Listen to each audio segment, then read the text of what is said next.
Bonjour à toutes et à tous, dans cet épisode nous allons parler d'un événement culturel qui m'a personnellement toujours beaucoup plu. Il s'agit du TEDxULB, dont la prochaine édition aura lieu le 18 mars prochain. Comment un groupe d'étudiants parvient à réunir des personnalités inspirantes dans cet événement grandiose et à la portée de tous. Et tout cela en restant à la hauteur de la réputation des TEDx et TED Talk dont nous avons tous vu un grand nombre de vidéos. Eh bien j'en ai discuté avec Dylan, qui est actuellement à la tête du TEDxULB, et je vous propose de le découvrir avec moi.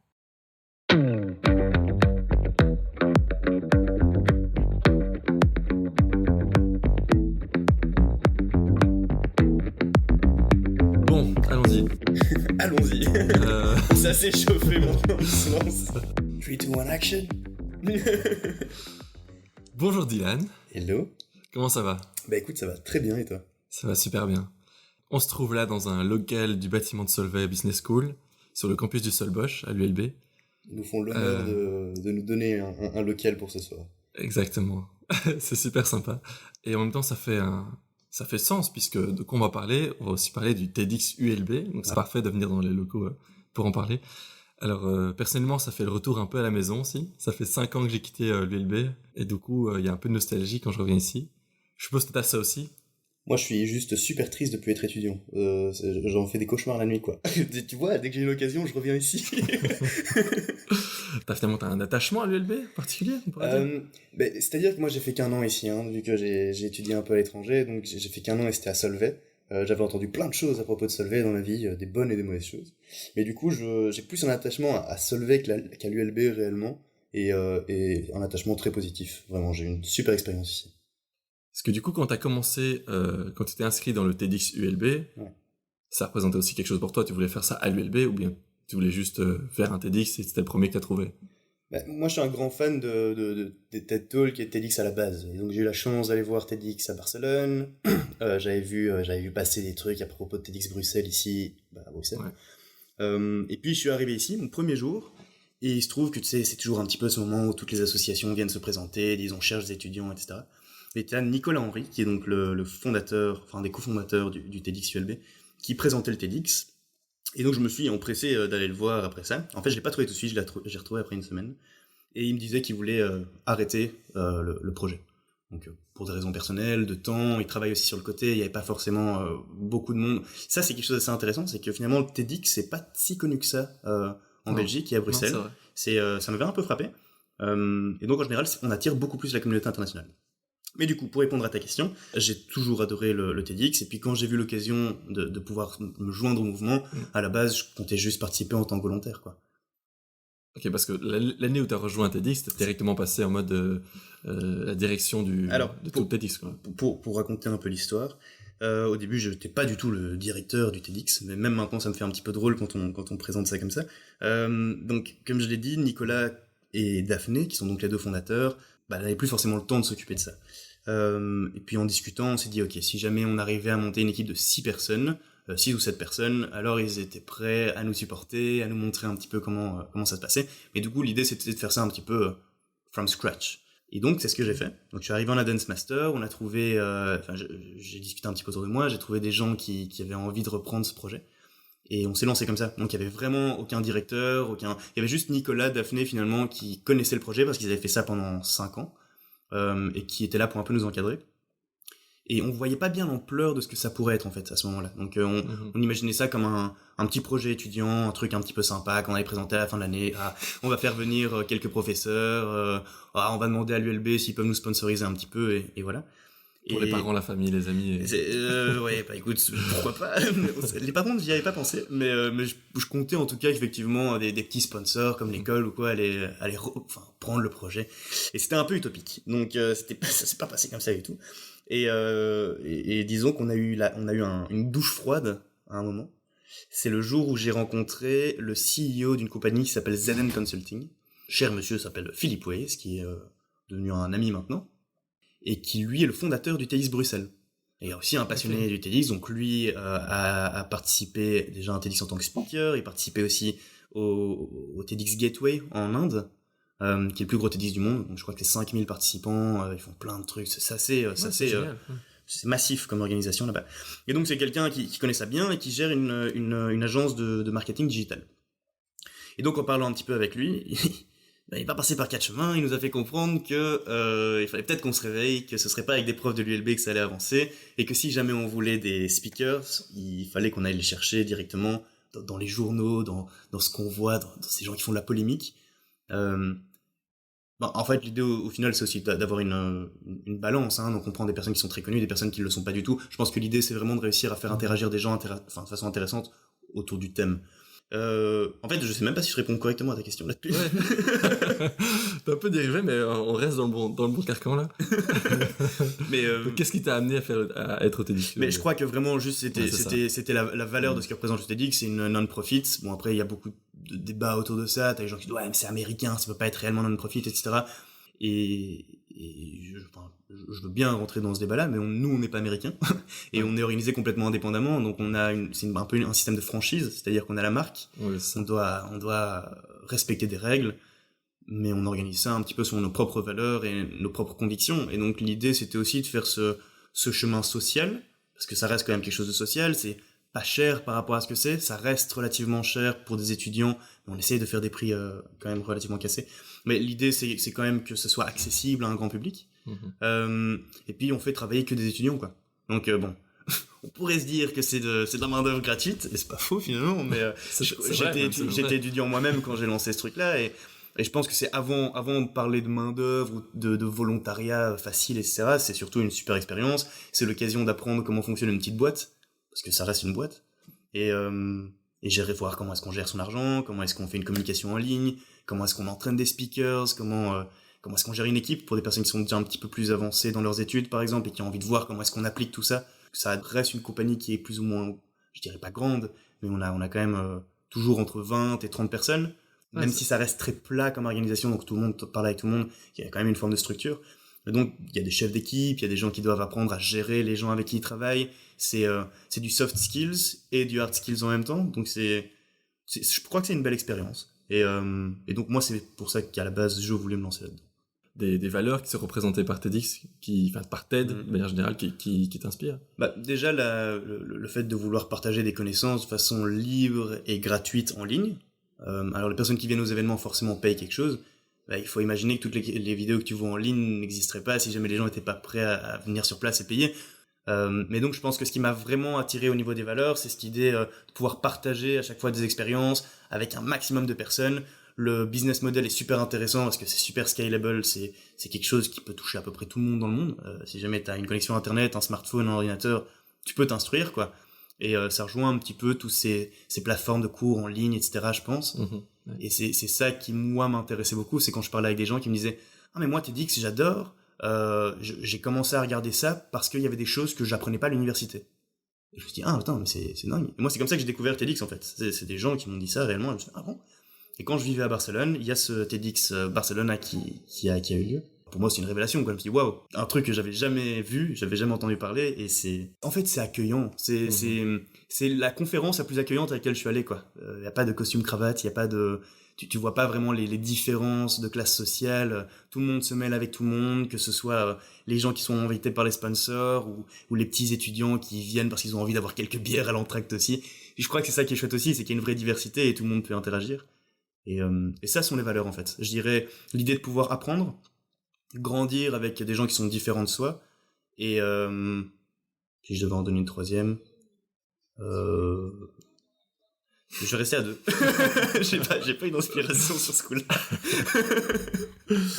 Ok, très bien. Mais du coup, t'avais ce monsieur qui avait plein d'expérience dans le TEDx, Philippe Weiss. Philippe, ouais. Il t'a aidé Il nous aide toujours beaucoup, et donc en fait là maintenant, tu vois, c'est pour ça que ça me fait rire quand on parle de directeur, etc. Moi j'ai l'impression d'être juste un étudiant, tu vois.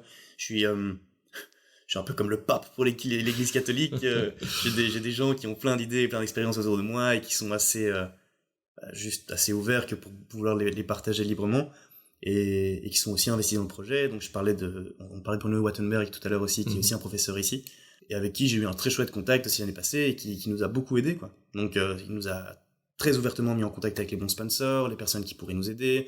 Il nous coachait quand il fallait. Philippe Weiss, qui du coup a géré cet TEDx pendant des années, nous offre des locaux dans ses bureaux, des trainings, des drills pour les équipes marketing. des espaces pour les espaces speakers, etc., pour gérer des brainstorming et tout. Donc c'est vraiment cool. Et j'apprends énormément avec ça, parce que je suis entouré de personnes qui en savent beaucoup plus que moi. Et même si à la fin, je suis celui qui prend la décision avec mes équipes, donc j'essaye de pas être un dictateur. Et c'est un vrai travail d'équipe, quoi. C'est tout le monde apprend et tout le monde grandit dans le projet. Ouais, moi j'avais adoré déjà votre TEDx, hein. Franchement, je trouvais qu'il était génial. C'était le deuxième que je voyais.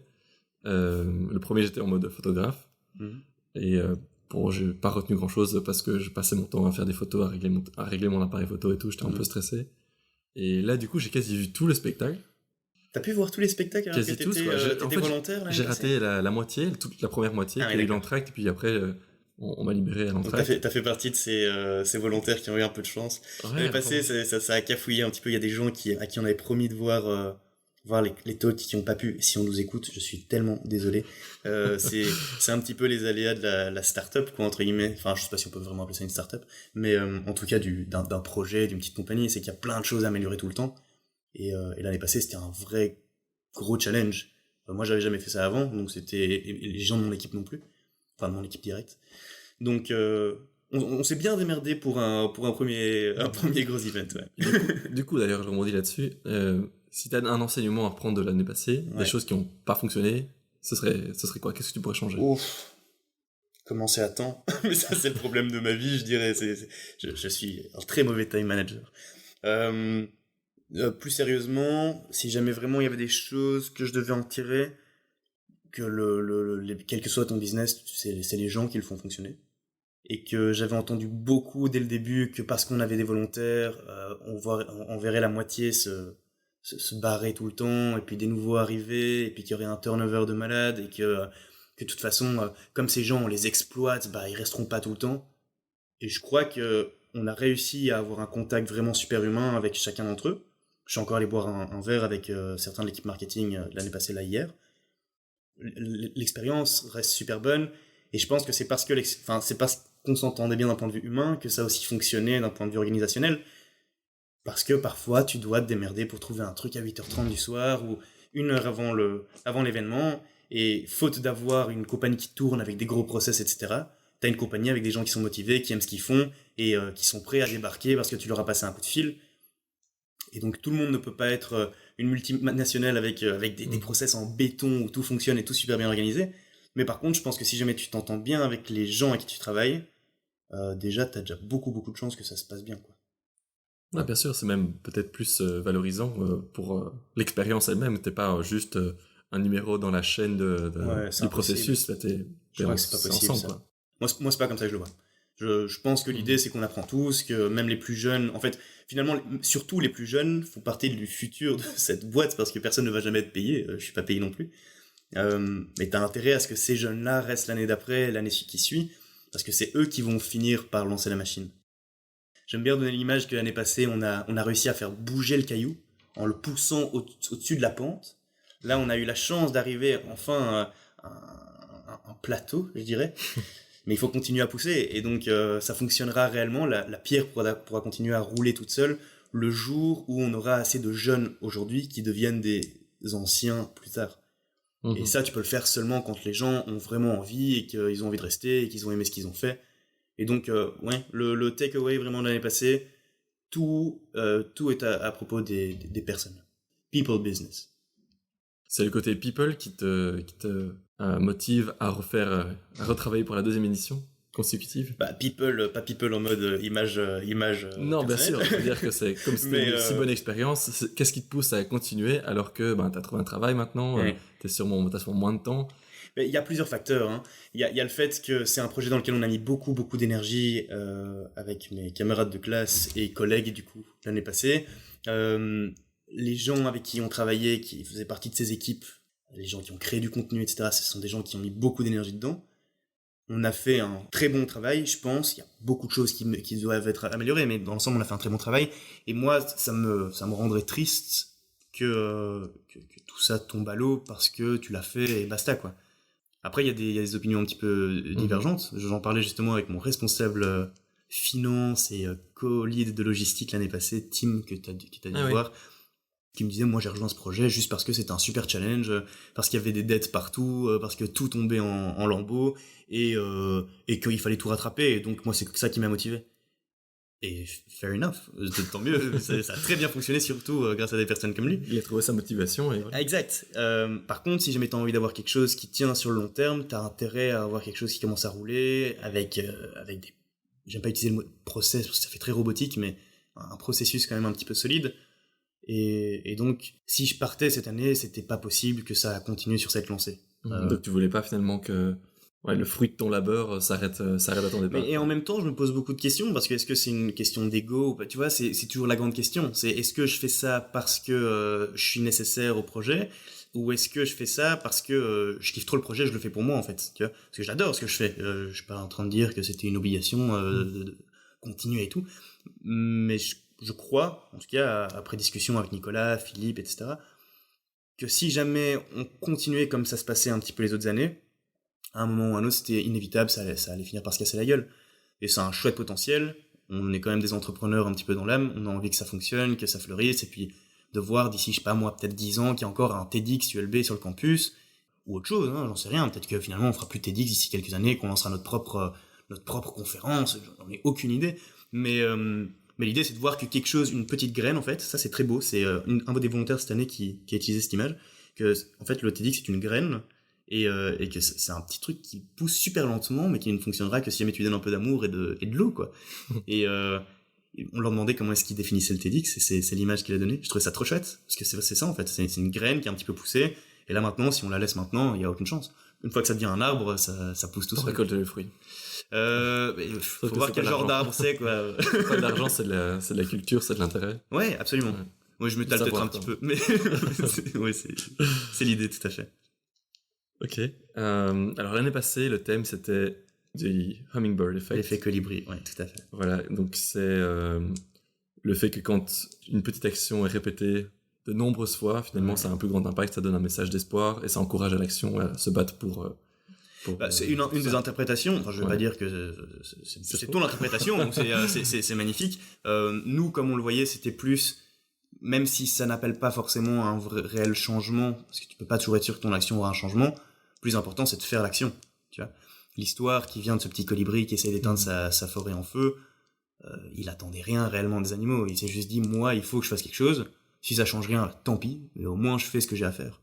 Et c'était un petit peu ça le message qu'on voulait envoyer, c'était, tu pourras jamais être sûr à 100% que ce que tu fais va réussir, ou que ça va vraiment changer quelque chose. Par contre, tu peux être sûr que si tu fais rien, il n'y a rien qui va se passer. Donc, t'as plus intérêt à faire ta petite action, à ta toute petite échelle.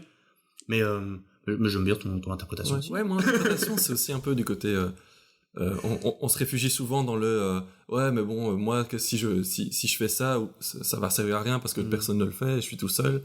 Mais en fait, si tout le monde pense comme ça, c'est parce que tout le monde pense comme ça que personne ne fait rien, alors que si tu commences, peut-être que ça va inspirer quelqu'un d'autre qui va le faire aussi, et puis petit à petit, ça va grandir, quoi. Il va effectivement y avoir un changement. Je hais la défaite, en fait. Je déteste les défaitistes. C'est quelque chose qui me rend complètement fou. Mais disons que des gens se trouvent beaucoup d'excuses. Alors c'est vrai qu'il y a d'autres qui commencent avec beaucoup plus de chance que d'autres. J'ai la chance d'être né dans une famille où j'ai un papa et une maman qui nous ont élevés, mon frère et moi, avec plein d'amour, et on n'a jamais manqué de quoi que ce soit, etc. J'ai aussi eu mon lot de tracas. Je voulais faire de la gym acrobatique, je faisais ça en quasi semi-pro. Mon épaule s'est complètement lâchée, j'ai eu une opération, je parlais pas un mot d'anglais, je me suis retrouvé à Barcelone avec des gens que je connaissais pas, dans une ville que je connaissais pas, dans un truc que je connaissais pas du tout, parce que c'était du business, economics, etc. Qui aurait cru que le gars qui avait fini en école sportive, parce qu'aucune école secondaire ici ne voulait le prendre, allait sortir de Solvay, et aurait voyagé à travers l'Europe, et a lancé un TEDx, et maintenant travaille dans une chouette boîte où il s'épanouit. Tu vois, donc je pense que t'as plein d'histoires, et on parlait là juste avant de ces trucs un petit peu successful, c'est pas le but, hein, c'est pas juste de parler du truc qui a réussi, c'est aussi de parler des choses qui ont foiré, quoi. Et donc il y aura toujours des trucs qui vont foirer, et à un moment ou un autre, c'est un état d'esprit, tu peux pas juste dire, ça a foiré pour moi, donc ça va foirer pour moi, je vais en vouloir au monde autour de moi. Plus que de la haine, je suis triste en fait, quand je vois ça. Je suis triste parce que je me dis, mince, ce gars-là, il vit dans mon monde, quoi. Donc, à un moment ou un autre, si lui fait rien, le monde dans lequel je vis, et le monde dans lequel ces gens qui ont envie de faire quelque chose vivent, il va aller mal. Parce qu'il peut aller bien que si les gens font leur petite part, si jamais les gens ont envie de se lancer dans quelque chose, même si ça foire, lance-toi. Et voilà, et je pense que c'était un petit peu le message, et c'est peut-être aussi quelque chose qui, moi, me portait très très fort, et c'est peut-être pour ça aussi que j'ai mis toute mon énergie là-dedans, et je continue à mettre mon énergie là-dedans, parce que c'est une des valeurs qui me porte, quoi. Ok, intéressant. Le thème de cette année, vous l'avez déjà? Le thème de cette année tournera autour des misfits, donc c'est ces personnes, projets, idées qui n'avaient a priori aucune chance de réussir, ou qui fonctionnaient en marge des normes de la société, et qui quand même à terme ont réussi à faire quelque chose ou pas finalement. Mais je pense que l'idée c'est de mettre en avant justement cette différence, c'est justement ces choses qui fonctionnent pas toujours comme on pense qu'elles devraient fonctionner, et que certains diabolisent, alors que ça fait partie aussi de la diversité de ce monde, quoi. Je pense aux gens qui sont atteints d'une maladie mentale, des autistes, des Asperger, ces gens qui sont TDAH, ADHD, qui sont toujours un peu mis dans un cluster, tu vois, une boîte en disant ah eux ils démarrent défectueux, quoi. Alors qu'en fait peut-être pas, parce que tu vois que t'as ces gens qui démarrent dans la vie avec 50% de chance de finir addict à la drogue ou reclus de tous les établissements. Pourquoi ? Parce qu'ils fonctionnent pas de la même manière. Bon, je dis 50%, c'est pas les bons chiffres, hein, mais tu vois qu'il y a énormément de personnes qui se perdent dans leur vie. Pourquoi ? Parce que ils collent pas avec l'image que le monde leur renvoie. Et je pense que c'est un problème. Et on parle de plus en plus des soucis dans l'éducation, etc. Et donc ça, c'est un des sujets, par exemple, qu'on aimerait peut-être aborder cette année. Et puis, il y en a plein d'autres, hein. C'est un petit peu le TEDx. Donc l'idée, c'est de broder autour de ce thème. Et l'idée, c'est peut-être de montrer un petit peu la diversité sous un autre angle. Et peut-être aussi des histoires qui sont pas des belles histoires ou des histoires à l'eau de rose, mais qui quand même peuvent nous inspirer d'une certaine manière à changer notre regard sur les choses qui nous entourent, quoi. Voilà. Ah, super intéressant. Vous avez déjà une idée de quand ça va se passer? Ce sera Ça va se passer en mars. En mars. Ouais, on fait ça beaucoup plus tôt que l'année passée. Donc la timeline est assez serrée. Mais on fait ça en mars, pourquoi ? Parce que on a réalisé l'année passée que les étudiants sont en période d'examen, qu'il y a beaucoup de projets, et que ça reste un public qu'on a envie de toucher. L'idée, c'est quand même d'avoir un événement social. C'est un événement qui coûte relativement cher pour des professionnels. C'est un événement qui coûte rien par rapport à vraiment notre réel prix du ticket pour un étudiant. Ouais, pour sa valeur, c'est pas grand-chose. Ouais. Donc l'idée, c'est quand même aussi de pouvoir offrir ça à ces personnes-là, parce que c'est eux qu'on cible. Alors, je me suis toujours demandé, comment vous choisissez vos intervenants ? Ah ouais, ça c'est une bonne question. En général, on donne 3 critères, mais il y en a tellement plus, parce que c'est très arbitraire, forcément. Il y a le niveau d'anglais, déjà, premièrement, qui est important, parce que c'est quelque chose qui est important, c'est la barrière de la langue. C'est comment est-ce que tu fais passer ton message, et tu peux être la personne la plus inspirante du monde, la barrière de la langue reste une réelle barrière, et nous on se positionne vers une communauté internationale, donc forcément toutes les choses sont en anglais. Et donc l'anglais est un premier critère. Un deuxième critère, c'est comment est-ce que ça matche avec le thème. On peut avoir quelqu'un qui a une histoire fabuleuse, si jamais on parle sur les misfits, si jamais son histoire ne colle pas avec le thème, ça va être difficile de l'incorporer. Donc ça, c'est déjà un deuxième critère. Et le troisième critère, que je n'ai plus en tête, le troisième critère qu'on donne, on pourrait aller le voir, hein, on les donne en ligne en général sur nos formulaires, etc. Mais si je devais donner un troisième critère, il y a forcément aussi l'aisance sur scène, même si on essaye de les coacher, etc. Il doit y avoir une présence, quoi. Un certain charisme. Le charisme, c'est difficile à définir. Et en général, tu le vois pas avant de vraiment avoir sélectionné ton speaker, mais tu le sens quand même en général en fonction de comment est-ce qu'ils présentent la chose, les arguments qu'ils ont envie de mettre en avant, la partie d'eux-mêmes qu'ils mettent aussi dans... Tu vois si l'expérience a vraiment été quelque chose de vécu ou si c'est juste quelque chose de raconté. Et ça fait partie de l'univers TEDx, de comment tu racontes l'histoire, comment tu arrives à emmener les gens quelque part. C'est aussi pour ça que vous avez des coachs pour les aider. On a un coach avec lequel on travaille depuis des années, qui s'appelle Fabien Delao, qui est un super coach, qui a fait ça magnifiquement bien l'année passée. Et là, l'idée, ce serait de pouvoir commencer à bosser avec plusieurs coachs, parce que Fabien est extraordinaire, ça reste quelqu'un qui est occupé aussi dans sa vie professionnelle, on les paye pas ces gens-là, hein, donc ils font ça de façon tout à fait charitable et bénévole. Et donc, c'est aussi une occasion peut-être aussi de voir si jamais on peut pas entraîner des speakers de façon différente, créer aussi une diversité sur scène, parce que finalement, quand 7 personnes ont été entraînées par le même coach, peut-être ça se ressent aussi. Et donc voilà, on teste des choses, hein. C'est jamais vraiment la même chose 2 années de suite. Moi, c'est que la 2e année, donc forcément, je ne peux parler que de l'année passée et de cette année-ci, mais quand j'entends parler Nico, Philippe, etc., ça reste une nouvelle expérience à chaque fois. Et voilà, mais donc on les entraîne, ces speakers, effectivement, donc c'est aussi, on essaye que tout le monde ressort de là avec une expérience en plus. Que ce soit les gens qui nous aident, que ce soit les sponsors, ça c'est une erreur qu'on a fait l'année passée, on a peut-être un peu trop négligé nos sponsors, on va faire vraiment très très attention à ça maintenant pour cette année-ci. Les speakers, on a envie de les entraîner, nos équipes marketing qui sont des jeunes qui ont envie de voir comment est-ce qu'on crée du contenu, les envoyer chez nos partenaires pour qu'ils aient des vrais coaching marketing. Donc ouais, l'idée c'est que chacun ressorte avec un takeaway, quoi. Je suis un peu passionné de ce truc, donc parfois je m'étale dans dans mes explications.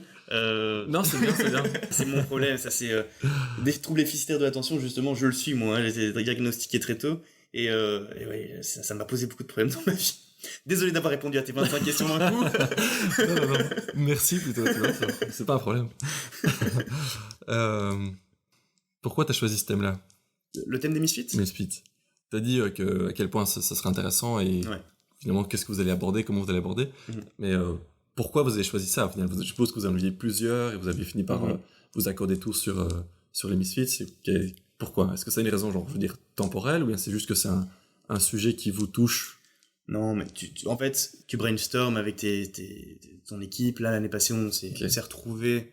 On buvait une bière, on a pris des post-it, on s'est dit ok, chacun lance des sujets dont il voudrait bien parler, et puis il se trouve que quelque chose qui est fort revenu, c'est effectivement ce côté peu conventionnel dans un monde très conventionnel, et en même temps le monde se fait de choses inconventionnelles, et on était parti sur cette idée de comment est-ce que peut-être la culture dans les compagnies peuvent changer, et puis on s'est dit ouais, mais enfin bref, donc on est parti sur plein de sujets, et ce qui en est ressorti à la fin, c'était effectivement cette idée de pas faire les choses comme on a l'habitude qu'elle se fasse. Et tout le monde a un exemple. Tout le monde a un exemple de cette phrase que je déteste, qui est oui, mais on a toujours fait ça comme ça. Ouais, c'est horrible. S'il te plaît, ne me sors jamais cette phrase, quoi. C'est parce que tu as toujours fait ça comme ça qu'il faut penser peut-être à un moment à faire ça autrement. Si ça fonctionne très bien, il faut tout relativiser, mais ça vaut. C'est pas parce que ça fonctionne bien qu'il faut pas la remettre en doute et exactement. Il y a ce concept en stratégie qui s'appelle la S-curve, qui est en fait la courbe de l'innovation. Et tu vois que au début ça stagne, et puis ça monte, et puis après tu atteins un certain palier, donc ça te fait un premier S, tu vois. Et en fait l'idée c'est que au moment où t'es dans la pente ascendante, tu lances déjà une autre courbe de l'innovation, où ça stagne, et au moment où en fait la première courbe arrive à son plateau, la deuxième monte. Et c'est typiquement les choses qu'on essaye de faire dans les compagnies, et que des compagnies comme Kodak, par exemple, n'ont jamais fait. Et ils ont stagné, et puis ils sont morts, quoi. Et donc ça arrive même aux plus grands géants, et tu vois que c'est un gros problème managérial. Mais t'as tellement de petits projets, tu peux penser à des restaurants, tu peux penser à ces commerces qui ont toujours fonctionné, quoi. T'envoies 10 000 les mêmes. Comment ça se fait qu'ils sont 10 000 les mêmes? Pourquoi? Donc je me suis de nouveau égaré, je me souviens plus de la question de base. Mais du coup, pourquoi ce thème-là, pourquoi les Misfits? Parce que je pense que tu dois tout le temps te réinventer, et tu te réinventes avec ces gens qui ne suivent pas les normes en permanence, quoi. Et donc, c'est ces gens-là que j'ai envie de mettre en avant, parce qu'il y en a qui finissent très malheureux, parce qu'ils ont été conditionnés, et qu'on leur a dit qu'en ne suivant pas ces normes, ils n'y arriveraient pas. Et ça, je trouve très triste. Moi, j'ai eu une chance, j'en ai reçu plein dans ma gueule, comme ça, quand j'étais petit. Toutes les personnes qui sortaient un petit peu de la boîte ont reçu cette remarque quand ils étaient petits, ou à l'école secondaire, ou quoi que ce soit. Et puis, j'en suis sorti. Et quand on sort, quelle bouffée d'air, en fait, parce que tu réalises que tous ceux qui suivaient ces normes sont pas heureux, quoi. Ouais. Alors que toi, a priori, tu te poses des questions, tu doutes comme tout le monde, mais il y a quand même des choses dans ta vie qui te permettent de te lever le matin et de démarrer. Ouais. Et t'as tous ceux qui avaient cette flamme au début, les enfants, quoi, finalement, et sur lesquels on a versé un gros seau d'eau, et qui sont, en fait, tu tues quelque chose qui est magnifique en chacun de nous, et je trouve ça horrible. Et donc ces gens qui peuvent venir partager leur histoire, et qui peuvent venir dire « Oui, moi, ça m'a vraiment tué, et j'en suis là maintenant », ou « Moi, je suis passé outre, et j'ai réussi à faire ça en ne suivant jamais X, Y, Z », je trouve que c'est un des sujets que j'ai vraiment envie de mettre en avant. Et je dis je, mais forcément, je parle au nom de l'équipe, tout le monde a envie de mettre ça en avant dans la Lead Team, on a vraiment discuté, voilà pourquoi le sujet est ressorti, quoi. Ok, cool. Ouais, je pense que ça va être bien. J'espère. J'ai un bon feeling là, je pense que ça va être super intéressant. Vous allez en voir encore plus de On monde. t'invitera. Yes. Ok, ben écoute, je pense que c'est tout. On a fait un peu le tour du sujet. Ok. Donc merci Dylan. Merci à toi de m'avoir donné la parole. J'adore ça. Comme tu vois, je parle beaucoup, donc tu me donnes un micro, ça me... Avec plaisir, avec plaisir. Et à ceux qui nous écoutent, si vous voulez en savoir plus, il suffit de suivre TEDxULB sur Facebook pour... Facebook, Twitter, Instagram, LinkedIn. L'équipe marketing s'échauffe, donc vous inquiétez pas. On va vous bombarder d'ici peu. Voilà, super. Et ben merci, à bientôt. Ciao, ciao, merci.